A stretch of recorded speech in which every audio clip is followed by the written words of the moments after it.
Hello teachers and parents. आज के हम इस वीडियो में हम नर्सरी सिलेबस के पेज 2 का डिस्कशन करेंगे। पिछले वीडियो में हमारा डिस्कशन पेज 1 में इंग्लिश ओरल पोर्शन पर ख़त्म हुआ था। उसी क्रम में हम आगे बढ़ते हुए देखते हैं कि इंग्लिश ओरल में हम बच्चों को और क्या सिखा सकते हैं। इंग्लिश ओरल में हम उन्हें राइम्स सिखाएंगे। पूरे एकेडमिक ईयर के लिए 6 to 8 राइम्स हम बच्चों को सिखा सकते हैं। इससे ज़्यादा वो सीखें तो उससे ज़्यादा भी हम बच्चों को सिखा सकते हैं। राइम सिखाने में हमें एक बात ये ध्यान रखनी है कि राइम जब भी हम उन्हें सिखाएं तो हम एक्शंस के साथ सिखाएं। एक्शन के साथ जब उन्हें राइम सिखाते हैं तो राइम्स उन्हें सीखना इंटरेस्टिंग लगता है और वो हमारे समान एक्ट करते हैं तो उनका हेजिटेशन दूर होता है, उनमें कॉन्फिडेंस जो है वो बढ़ता है, वो अपने को एक्सप्रेस करना सीखते हैं। तो एक्शन के साथ राइम्स हमें सिखानी है। फिर एक एक्टिविटी हमें और करानी है कि वो राइम्स को उसके लिए जो बनी पिक्चर है उसको देख करके पहचानें। तो इसके लिए जब हम बच्चों को राइम सिखाएं तो हम उन्हें बुक्स ओपन करने के लिए कहेंगे, जिससे ये पता चले कि बच्चों को कि ये पिक्चर है वो इस राइम के लिए है, क्योंकि राइम वो पढ़ तो पाएंगे नहीं, परंतु पिक्चर देख कर के वो रिकग्नाइज कर पाएँ कि हाँ ये राइम है जो हमें पढ़ाई जा रही है और इस बुक में ये यहाँ पर दिया हुआ है। उससे रिलेटेड छोटी छोटी एक्टिविटी हम बच्चों को करा सकते हैं। राइम से बने पिक्चर के बारे में पूछ सकते हैं, जैसे ट्विंकल ट्विंकल लिटिल स्टार मान लीजिए हम करा रहे हैं तो पिक्चर में क्या क्या दिखाई दे रहा है। स्टार दिखाई दे रहे हैं छोटे बड़े, और यहाँ पर मून दिखाई दे रहा है, हाफ मून दिखाई दे रहा है, एक गर्ल है जो बोल रही है। तो इस प्रकार से उस पिक्चर में जो राइम्स से रिलेटेड जो पिक्चर दी हुई है उसमें क्या क्या बना हुआ है हम बच्चों से पूछ सकते हैं। और एक आध छोटी एक्टिविटी जो कलरिंग से रिलेटेड हो या मैचिंग या कुछ भी, या स्टिकिंग किसी आर्टिकल को किसी पिक्चर को उस पेज पर चिपकाना, इस प्रकार की एक्टिविटी भी हम बच्चों से करा सकते हैं जो कि राइम से रिलेटेड हों। अब देखते हैं कि इंग्लिश रिटन में हम नर्सरी क्लास में बच्चों को क्या बताएंगे। इंग्लिश रिटन में हम उन्हें सबसे पहले सिखाएंगे pre writing skills. Pre writing skills में हम उन्हें सबसे पहले स्क्रिबलिंग सिखाएंगे। स्क्रिबलिंग की प्रैक्टिस इसलिए कराई जाती है कि बच्चों को पेंसिल होल्डिंग में परफेक्शन आए। तो पहले क्रेयॉन से स्क्रिबल करना सिखाएं और उसके बाद पेंसिल से स्क्रिबलिंग सिखाएं। उसके बाद आगे बढ़ते हैं, हम उन्हें standing lines, sleeping lines, slanting lines ये सभी सिखाएंगे। अब स्टैंडिंग लाइन, स्लीपिंग लाइन और स्लैंटिंग लाइन्स हमने बता दिया, उसके बाद हम उन्हें लेटर लिखना सिखाएंगे। लेटर हम उन्हें लिखना सिखाएंगे, उसमें भी हम ये ध्यान रखेंगे कि बच्चों को लेटर्स इजी टू डिफ़िकल्ट्स के क्रम में सिखाएंगे। तो ये जो हम सिखाएंगे, सबसे पहले ऐसे लेटर सिखाएंगे जो स्टैंडिंग और स्लीपिंग लाइन से बनी हो। तो L, T, H, I, E, F इस तरीके के लेटर सिखाएंगे। स्लैंटिंग लाइन की, इसके बाद स्लैंटिंग लाइन वाले लेटर हमें सिखाना है तो हम इन्हें V, W, A इस प्रकार के लेटर सिखाएंगे। फिर उसके बाद बारी आती है, हम प्री राइटिंग स्किल की प्रैक्टिस फिर से कराएंगे, जिसमें हम उन्हें half circle, circle, zigzag lines बताएंगे बच्चों को, और इससे फिर रिलेटेड लेटर्स हैं वो सिखाएंगे। तो इस प्रकार जब सारे लेटर्स को सीखने की उनकी प्रैक्टिस हो जाएगी तब हम उनको आगे ए से लेकर के पूरे Z तक के लेटर्स जो हैं वो कंटिन्यूएशन में और सीक्वेंस में लिखना सिखाएंगे। इस प्रकार आप उसमें जो बच्चों को स्लैंटिंग लाइन, जिगजैग लाइन और कर्व्स की जो प्रैक्टिस आपको देनी है, इसका छोटा सा एग्जांपल मैंने यहाँ पर दिया हुआ है। तो आप इस प्रकार से बच्चों से करा सकते हैं। यहाँ पर कर्व्स दिया है तो बच्चों को बोलिए कि वो कर्व्स को ट्रेस करें। जिगजैग लाइन है, कर्व्स हैं, इस प्रकार से हाफ सर्कल जो है उसको उसकी प्रैक्टिस दे सकते हैं ट्रेस करने के लिए। सर्कल की प्रैक्टिस दे सकती हैं उन्हें प्रैक्टिस करने के लिए, क्योंकि इन्हीं सब कर्व्स है, half circle, slanting line, sleeping line, standing line, zigzag lines के ही अंदर सारे लेटर्स जो हैं वो लिखते बनता है, और लेटर का जो स्ट्रक्चर है वो इन्हीं से रिलेटेड होता है। अब ये जब हमने ए से लेकर Z तक लिखना सिखाया तो उस बीच में हम उनको इस प्रकार की एक्सरसाइजेज भी कराएंगे, क्योंकि हम सिर्फ लेटर बच्चों को जब लिखा रहे हैं तो वो बच्चों को बोरिंग लगता है, और दूसरी बात वो कॉन्सेप्ट को समझ नहीं पाते हैं। तो जब उससे रिलेटेड एक्सरसाइज दी जाती है तो बच्चों को इंटरेस्टिंग लगता है, वो और भी ज़्यादा उसको सीखने के लिए उसमें इन्वॉल्व होते हैं। तो 5-6 एक्सरसाइजेस मैंने यहाँ पर दी हुई है, पैटर्न दिया हुआ है। आप अपने बच्चों को अपने मन से भी और जो एक्सरसाइजेस आपको आती हैं वो आप बच्चों को बना करके सिखा सकते हैं। जैसे एक एक्सरसाइज है match the letter with picture, जिसमें एक तरफ लेटर लिखा है उससे रिलेटेड पिक्चर दिया हुआ है, तो बच्चे लेटर को देखें और उसके बाद उससे जो रिलेटेड जो पिक्चर है उससे उसको ज्वाइन करें। जैसे बी दिया हुआ है तो बी फॉर क्या होता है बच्चों को पता है, तो बी को बॉल से कनेक्ट करने बोलिए, ज्वाइन करने बोलिए, के को काइट से जोड़ने बोलिए, एफ को फिश से जोड़ने के लिए बोलिए। और ऑब्जेक्ट्स जो हैं उनके पिक्चर वही बनाइए जो उनके बुक में दिया हुआ हो। तो ये एक्सरसाइज हो गई। फिर see the picture and circle the letter, यहाँ पर पिक्चर दिया हुआ है और उसको देख करके बच्चों को ये समझ में आ जाता है, इतने दिनों तक सीखते कि इस पिक्चर के लिए कौन सा लेटर बोला जाता है। जैसे एम है तो एम के लिए what for M, what for mango तो एम फॉर मैंगो। यहाँ हट का पिक्चर दिया what for hut, H for hut, ऐसे बच्चे बताएंगे। लीफ है एल फॉर लीफ बता सकते हैं बच्चे।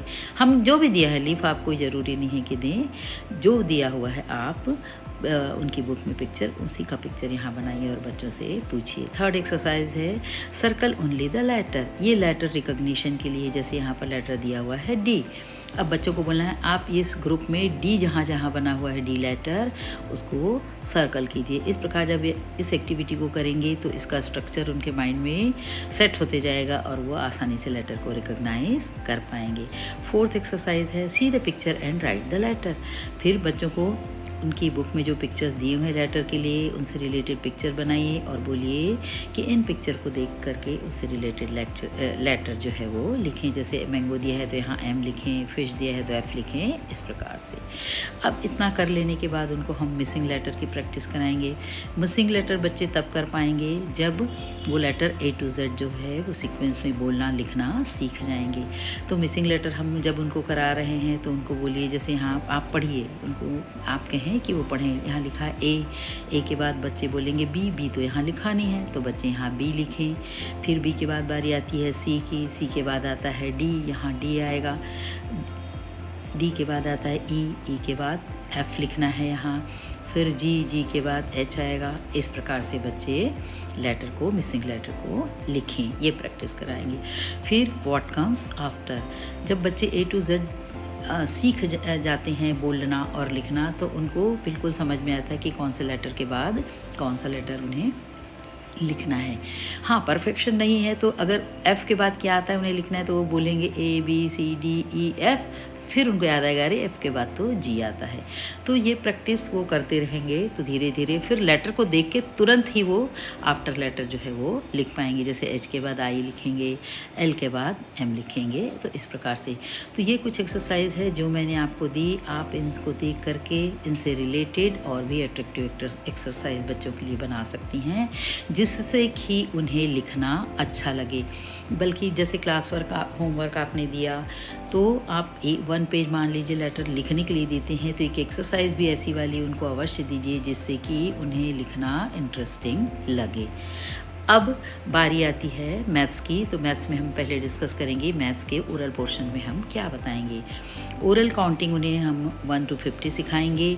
शुरुआत हम 1 to 20 तक से करेंगे। 1 to 20 यदि उनको आता है तो आगे हम 50 तक के बढ़ जाएंगे। 1 से लेकर के 50 तक के बच्चे ओरली बोलें, ये प्रैक्टिस हम उन्हें कराएंगे। फिर उन्हें ऑब्जेक्ट काउंट करके नंबर बोलना ये सिखाएंगे अकाउंटेंट से। इसके लिए हम चाहे तो बोर्ड में प्रैक्टिस करवा सकते हैं बच्चों को कि बोर्ड में पिक्चर बनाएं, बच्चे आपके साथ काउंट करें और नंबर बोलें, या फिर आप उसको थोड़ा चेंज करने के लिए कुछ छोटे छोटे ऑब्जेक्ट्स लीजिए, बच्चों को बोलिए उन्हें वो काउंट करें और बताएं। और बच्चे घर में भी इसको कर सकते हैं तो उनको बोलिए, जैसे किचन में आप गए, मम्मी से आप स्पून ले लीजिए, स्पून को काउंट कीजिए, बोल्स को काउंट कीजिए। तो इस प्रकार से वो काउंट एंड से की प्रैक्टिस उनकी हो जाएगी। उसके बाद उनको हम प्री नंबर कंसेप्ट सिखाएंगे जिसमें big and small, more and less, fat and thin, ये सिखाएंगे। ये तीनों कंसेप्ट ऐसे हैं जो बच्चा देख कर ही समझ जाता है कि कौन सा बिग है, कौन सा स्मॉल है, कौन सा मोर है, कौन सा लेस है, कौन सा फैट है, कौन सा थिन है। आप बच्चों को खाने की प्लेट में ऐसा कीजिए ना कि आपने टॉफ़ी रख दी, एक बोल में ज़्यादा एक बोल में कम, फट से बच्चे समझ जाएंगे कि इसमें लेस है, इसमें मोर है। तो ये चीज़ें बच्चे समझ जाते हैं, ये हम उन्हें बताएंगे मैथ्स ओरल पार्ट में। फिर कुछ शेप्स के बारे में बताएंगे उन्हें हम, सर्कल बताएं, स्क्वायर बताएं, ट्रायंगल बताएं। तो इस प्रकार से वो बच्चे सिर्फ इन्हें रिकॉग्नाइज कर सकें, इतना हम उन्हें बताएंगे। हमें ड्रॉ करना उनको नहीं सिखाना है। अब मैथ्स ओरल के बाद बारी आती है मैथ्स रिटन की। मैथ्स रिटन में उन्हें भी यहाँ पर भी हम इजी टू डिफ़िकल्ट सिखाएंगे नंबर को लिखना, यानी जो नंबर लिखने में आसान हो, जो standing line, sleeping line, slanting line से बने हो, वो पहले सिखाएंगे। फिर हम कर्व्स वाले नंबर सिखाएंगे। और जब 9 तक के नंबर सीख गए, वो लिखना 0 लिखना सीख गए, तो 1 से लेकर के 10 तक के हम उन्हें सीक्वेंस में लिखना सिखाएंगे। और 1 से 10 जब उनका परफेक्शन से लिखना उन्हें आ गया, तो फिर हम आगे बढ़ते हुए 11 to 20 जो सिखाएंगे। और उसके बाद एक साथ 1 to 20 नंबर हम सिखाएंगे उन्हें लिखना। अब यहाँ पर भी यही बात है कि उन्हें हम सिर्फ ये लिखना ना सिखाएं, उससे रिलेटेड इंटरेस्टिंग एक्सरसाइज भी हम बच्चों को दें।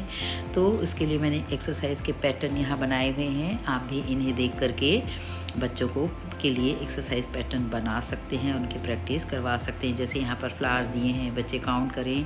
पहले एक्सरसाइज है काउंट एंड मैच, तो 4 to 6 फ्लावर्स बने हुए हैं, यहाँ पर इससे मैच कर दिए। यहाँ पर 2 दिए बने हुए हैं, लैम्प बने हुए हैं, तो काउंट करें बच्चे और ये नंबर के साथ कनेक्ट करें। 4 लॉलीपॉप्स हैं, तो लॉलीपॉप्स को जो नंबर लिखा है उससे वो ज्वाइन करें। फिर सेकंड एक्सरसाइज है count and circle the number. यहाँ बच्चे काउंट करें, मान लीजिए 1 2 3 ग्लासेस हैं, अब 3 कहाँ लिखा है, यहाँ लिखा है, बच्चे उसको सर्कल कर दीजिए। जो करेक्ट आंसर है उसको बच्चे सर्कल करें। तो इस प्रकार की एक्सरसाइज को करना बच्चों को बहुत अच्छा लगता है, तो आप ये उनसे करा सकते हैं। सर्कल ओनली द नंबर, ये नंबर रिकॉग्निशन के लिए है। यहाँ एक नंबर जो दिया हुआ है उसी को देख के इस ग्रुप में कहाँ है ढूंढना है और उन्हीं नंबर को सर्कल करना है। सर्कल करने के लिए आप बच्चों को ये भी हो सकते हैं अपने क्रेयॉन से सर्कल करें, तो थोड़ा कलरफुल होने से उन्हें और वो इंटरेस्टिंग लगेगी एक्टिविटी को करना। तो नंबर 5 सर्कल करना है, तो देखिए यहाँ 5 दिया है, वो सर्कल कर दिया, ये है 5, ये है 5, इस तरीके से। फिर अगली एक्सरसाइज है count and write the number. बच्चे काउंट करें ऑब्जेक्ट और बॉक्स जो दिया हुआ है उसके आगे नंबर को लिखें। हम उन्हें ये प्रैक्टिस कराएंगे। फिर अगली एक्सरसाइज है मिसिंग नंबर्स की।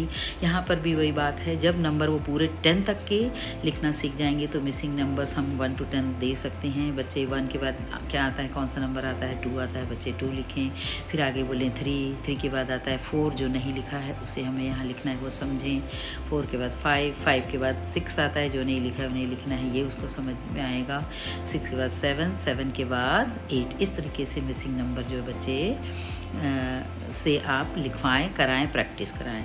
फिर 11 से 20 वो सीख जाते हैं, तो 11 से 20 के बीच के मिसिंग नंबर करा सकते हैं। और उसके बाद 1 to 20 जब वो परफेक्शन से लिखना सीख जाएं, याद कर ले, लिखना सीख जाएं, तो 1 से लेकर 20 के बीच में मिसिंग नंबर भी आप दे सकते हैं। फिर अगली एक्सरसाइज है व्हाट कम्स आफ्टर। यहाँ पर भी जैसे लेटर का आफ्टर लेटर बताया था, वैसे ही आफ्टर नंबर भी बच्चे यहाँ पर लिखें। तो उनको कंटिन्यूएशन में बोलना आता है, नंबर पहचानना आता है, तो वो बोलेंगे 1 के बाद उन्होंने बोला 2, यहाँ 2 लिखा है, 2 के बाद 3 आना चाहिए, तो यहाँ पर उन्हें 3 लिखना है। ये हम उन्हें गाइड करेंगे कि ऐसे नंबर बोलिए और उसके बाद अगला वाला नंबर जो है वो लिखिए। तो बच्चे इस प्रकार से नंबर लिखना सीख जाएंगे। फिर उनको हम डिक्टेशन देंगे। डिक्टेशन हमको अल्फ़ाबेट के लिए भी, लेटर के लिए भी देना है और नंबर के लिए भी देना है, कि हम लेटर को बोलें तो बच्चे सुन करके उसको लिखें कॉपी में, वैसे ही हम जो नंबर बोलें उसे सुन करके अपनी कॉपी में लिखें। ये प्रैक्टिस हम उन्हें कराएंगे। फिर trace and colour the shapes, हम उन्हें शेप्स के बारे में हमने बताया है। अब शेप से रिलेटेड एक एक्टिविटी देनी है, तो हम शेप्स बना दें उनकी कॉपी में ऐसे बड़े से।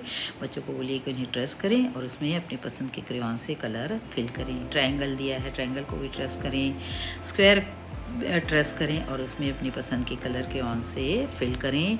एक बार में एक ही शेप को बताइए, उससे आप प्रैक्टिस कराइए एक्टिविटी की, फिर अगले शेप की ओर बढ़िए। ये सब कुछ एक साथ आपको नहीं सिखाना है, पूरे होल ईयर में इन सब चीज़ों को सिखाना है। तो यहाँ पर कंप्लीट हुआ मैथ्स ओरल का पार्ट। अब हम आगे बढ़ते हैं हिंदी के लिए। हिंदी ओरल में हम क्या क्या बताएंगे, हम ये डिस्कस करते हैं। नर्सरी क्लास में बच्चों को केवल हिंदी ओरल है, हिंदी रिटन नहीं है।